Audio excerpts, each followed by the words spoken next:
व्यापारी लोग घाटा सह के हमको सामान बेच रहे हैं, लेकिन अगर वो एकजुट हो जाए तो बहुत बड़ा त्राहिमाम आ जाएगा।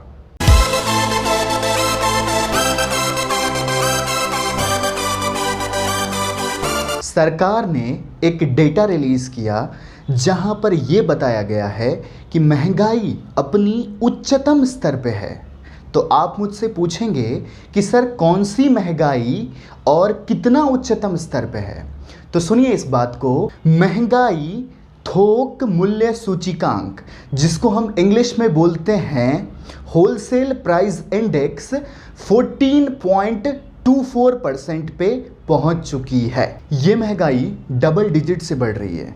ये सितंबर में 10.6% था, अक्टूबर में ये 12.54% हो गया और नवंबर में ये 14.23% हो गया। ये होलसेल प्राइस इंडेक्स पिछले साल दिसंबर में 1.98 था।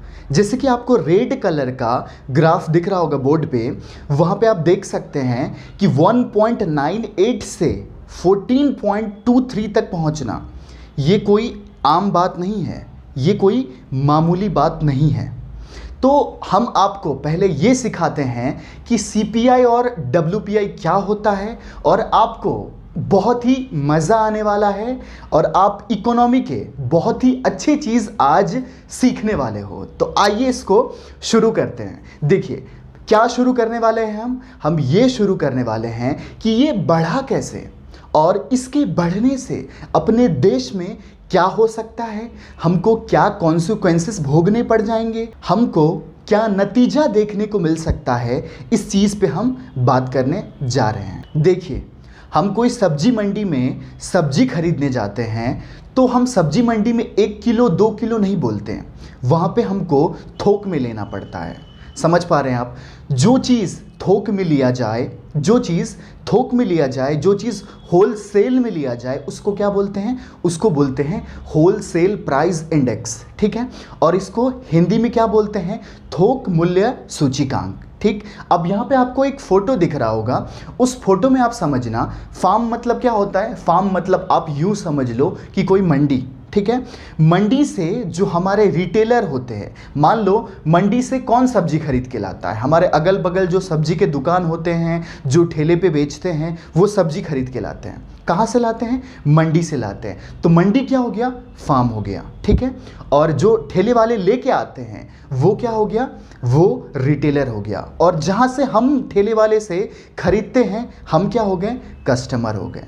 ये चीज़ आपको क्लियर हो रही है, ठीक। इतना आप समझ पा रहे होंगे। अब समझने की कोशिश कीजिए कि जहाँ से हम मंडी से और ठेला वाला जो लेके आता है उसको बोलते हैं थोक मूल्य सूचकांक, यानी होलसेल प्राइस इंडेक्स, ठीक है। और जैसे कि आपको दिख रहा होगा यहाँ पे कि अब जो ठेले वाले हैं वो हमको बेचते हैं तो उसको क्या बोलते हैं? सीपीआई, कंज्यूमर प्राइस इंडेक्स, ठीक है। ये दो चीज़ आपको बेसिक आइडिया लग गया होगा कि डब्ल्यूपीआई क्या होता है और सीपीआई क्या होता है, ठीक है। आपके मन में सवाल आ रहा होगा कि सर डब्ल्यूपीआई अगर इतनी ही बढ़ गई है तो इतना महंगा तो नहीं हुआ है जितना आप बता रहे हो, जितना आप समझा रहे हो। तो मैं एक चीज़ आपको समझाना चाहता हूँ। देखो, अगर मान लो ये मार्कर मैंने आज 10 रुपये का खरीदा और कल इसका प्राइस अगर 11 रुपया हो जाए तो महंगाई 10% से बढ़ गई। कितनी? 10% से महंगाई बढ़ गई। अब एक चीज़ आपके मन में ये भी सवाल आ रहा होगा कि सर सरकार कुछ कर क्यों नहीं रही है? अगर इतना ही महंगा हो गया है तो सरकार कुछ कर क्यों नहीं रही है? आपके मन में बिल्कुल सवाल आ रहा होगा। सरकार पे सवाल उठाने से पहले आपको एक चीज़ समझना पड़ेगा। आप बने रहिए मेरे साथ। और एक चीज़ आप समझना कि महंगाई नापने का एक रेफरेंस होता है, ठीक है। जैसे महंगाई किसी के रिस्पेक्ट में नापा जाता है। किसके रिस्पेक्ट में नापा जाता है सर? हम महंगाई नापते हैं 2011 से, ठीक है। ये हमारा बेस ईयर है, यहाँ से हम महंगाई नापते हैं। समझ पा रहे हैं आप? क्योंकि महंगाई किसी के रिस्पेक्ट में नापा जाता है। अब जिन लोगों को ऐसा लग रहा है कि सर सरकार ध्यान क्यों नहीं दे रही है, देखिए अब आपको थोड़ा सा ऐसा झटका लगेगा सुन के कि सरकार ध्यान दे रही है सिर्फ कंज्यूमर प्राइस इंडेक्स में।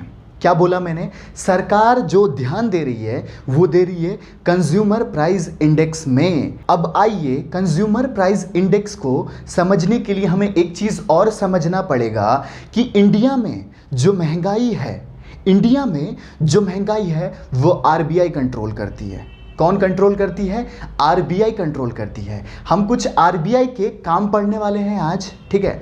देखिए आपको स्क्रीन पे दिख रहा होगा कि आरबीआई 3 काम करती है।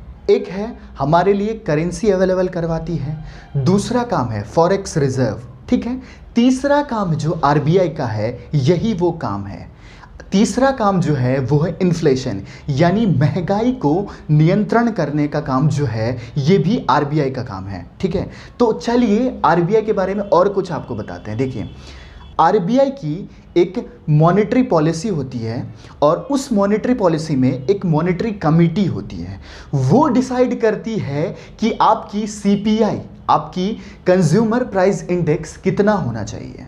तो कितना होना चाहिए सर? वो सिर्फ 2 से 4% के बीच में होना चाहिए। ये जो ग्राफ दिख रहा है आपको, यहाँ पे रेड लाइन दिख रहा है। रेड लाइन तो सर 4 पॉइंट कुछ % है जो सीपीआई है। सीपीआई तो सरकार के अकॉर्डिंग तो बिल्कुल कस्टमर खुश, मैं खुश, आप भी खुश, सरकार खुश।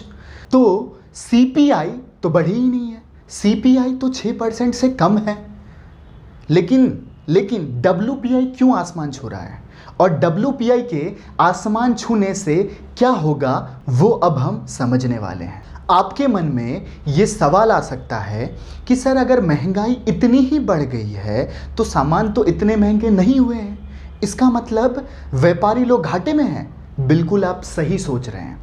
मैंने बोला कि डब्ल्यूपीआई बढ़ गई है, फिर भी हमको आज भी आलू इतना महंगा नहीं हुआ है, आज भी दाल इतना महंगा नहीं हुआ है। तो आपके मन में तो सवाल उठेगा कि सर इतना दयावान आदमी कैसे हो सकता है जो खुद 100 रुपये का दाल खरीदे और हमको 80 रुपये में बेचे? ऐसा तो नहीं हो सकता। ऐसा दरिया दिल तो कोई है नहीं, सबका घर है, सबका परिवार है, सबको पैसे कमाने हैं। तो सर इसका मतलब ये है कि व्यापारी लोग घाटे में चल रहे हैं। बिल्कुल आप बिल्कुल सही सोच रहे हैं, व्यापारी लोग घाटे में चल रहे हैं। अगर व्यापारी लोग एकजुट मिलके, ये यूनाइट होके अगर डिसीजन ले ले, ठीक है, तो ये जो आपको ग्राफ दिख रही है जो आज 4 पॉइंट कुछ % पे है, ये कब इतना बड़ा उछाल मारेगा, ये कब इतना बड़ा उछाल मारेगा कि आपको, हमको 10,000 रुपये लेके मार्केट जाना पड़ेगा और सब्जी नहीं खरीद पाएंगे। मतलब हमारे सरकार लपेट नहीं पाएंगे, इतनी महंगाई बढ़ जाएगी। क्योंकि 2% से हर महीने बढ़ना, अभी व्यापारी लोग घाटा सह के हमको सामान बेच रहे हैं। लेकिन अगर वो एकजुट हो जाए तो बहुत बड़ा त्राहिमाम आ जाएगा। अब आपको उस मुद्दे पे लेके चलते हैं जहां से ये पता चलेगा कि आखिर ये दोनों के बीच में इतना गैप क्यों है और ये गैप कब बढ़ेगा और बढ़ेगा तो क्या होगा।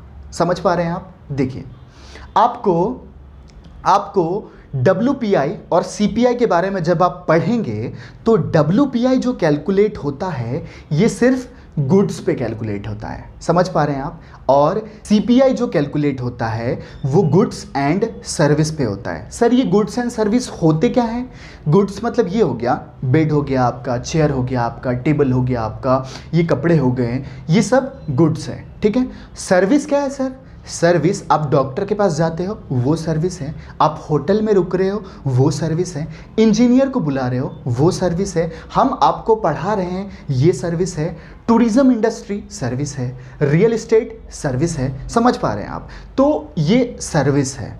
और आप समझना, बहुत ही ध्यान से इस बात को समझना कि गुड्स की कंट्रीब्यूशन सिर्फ जीडीपी में, इंडिया की जीडीपी में सिर्फ 20 से 25% है, लेकिन सर्विस की कंट्रीब्यूशन हमेशा 50% अबव रहता है। इस साल की अगर हम सर्विस की कंट्रीब्यूशन की बात करें तो वो है 57%। सर आप बोलना ये चाह रहे हो, आपके मन में सवाल आ रहा होगा कि सर आप बोलना ये चाह रहे हो कि गुड्स की प्राइस बढ़ गई लेकिन सर्विस की प्राइस नहीं बढ़ी। बिल्कुल सही सोच रहे हैं आप, सर्विस की प्राइस अभी नहीं बढ़ी है। इसीलिए तो मैं बोल रहा हूँ कि जितनी महंगाई बढ़ी है उस हिसाब से अपनी इनकम नहीं बढ़ी है। समझ पा रहे हैं आप? जितनी महंगाई बढ़ चुकी है, जितनी महंगाई बढ़ने वाली है, उस हिसाब से, उस अकॉर्डिंग के हमारा इनकम नहीं बढ़ा है। तो WPI में सिर्फ गुड्स कैलकुलेट होता है, WPI में सिर्फ गुड्स कैलकुलेट होता है, लेकिन CPI में सर्विस भी कैलकुलेट होता है। अभी सिर्फ गुड्स की प्राइस बढ़ी है, लेकिन अगर गुड्स की प्राइस ऐसे ही बढ़ती रही, अगर सर्विस वालों ने प्राइस बढ़ा दिया, तो फिर ये जो आपको ग्राफ दिख रहा है, ये जो आपको रेड कलर का लाइन दिख रहा है, ये कब ब्लू के ऊपर चला जाएगा आपको समझ नहीं आएगी और देश में त्राहिमाम मच जाएगा। हमको सब्जी खरीदने के लिए 5-5 हज़ार, 10-10 हज़ार रुपये लेके जाने पड़ जाएंगे। ऐसा भी दिन आ सकता है। अब आखिरी मुद्दा जो मुझे क्लियर करना है कि सर आखिर क्यों नहीं बढ़ रहा है, CPI क्यों नहीं बढ़ रहा है, WPI ही क्यों बढ़ रहा है, CPI क्यों नहीं बढ़ रहा है? CPI इसलिए नहीं बढ़ रहा है क्योंकि GDP की कंट्रीब्यूशन की अगर हम बात करें तो जैसे कि मैंने बोला आपको, सर्विस की कंट्रीब्यूशन 57% है और गुड्स कितना है, वो सिर्फ 25% है। तो एक बढ़ा तो ये क्या हो गया, न्यूट्रलाइज हो गया, ये लेवल पे आ गया। इसीलिए अभी नहीं पता चल रहा है क्योंकि सिर्फ गुड्स की प्राइस बढ़ी है, सर्विस की प्राइस नहीं बढ़ी है, इसीलिए अभी लेवल पे चल रहा है। अभी थोड़ा सा आपको ऐसे दिखेगा, लेकिन अगर सर्विस की प्राइस बढ़ गई तो फिर ये जो आपको रेड ग्राफ दिख रहा है, ये कब ऊपर छलांग मारेगा किसी को पता नहीं चलेगा। तो आपको कुछ परसेंट समझ आने लग गया होगा कि देश में क्या चल रहा है, WPI क्या होता है, CPI क्या होता है, आखिर 12 साल में इतनी महंगाई क्यों बढ़ी है और इसका कारण क्या है। इसका थोड़ा कुछ अंदाज़ा आपको लग गया होगा, लेकिन हम अपने पॉजिटिव एस्पेक्ट से यही होप करते हैं कि सब कुछ नॉर्मल हो जाए। एक चीज़ मुझे बताना रह गया है कि जो एग्ज़ाम के लिए प्रिपेयर कर रहे हैं वहाँ पे ये नोट कर ले कि WPI कौन रिलीज़ करता है, कौन से मिनिस्ट्री के थ्रू रिलीज़ होता है, आपको स्क्रीन में दिख रहा होगा, ठीक है। और CPI कौन रिलीज़ करता है, ठीक है। और कितने कमोडिटीज़ जो है वो CPI में आते हैं, कितने कमोडिटीज़ जो है वो WPI में आते हैं। ये बेसिक कुछ चीज़ें आप नोट कर लीजिए। आखिर CPI रिलीज़ कौन करता है, ये सब चीज़ आपको एग्ज़ाम में पूछे जाते हैं और फ्रीक्वेंटली पूछे जाते हैं। और एग्जाम में आपके डायरेक्ट सवाल भी आ सकते हैं कि इन्फ्लेशन कौन कंट्रोल करता है। आपको क्या टिक करना है, RBI। समझ पा रहे हैं आप? तो ठीक है, फिर मिलते हैं अगले लेक्चर में। तब तक के लिए जय हिंद। अगर आपको अच्छा लगे तो शेयर कीजिए।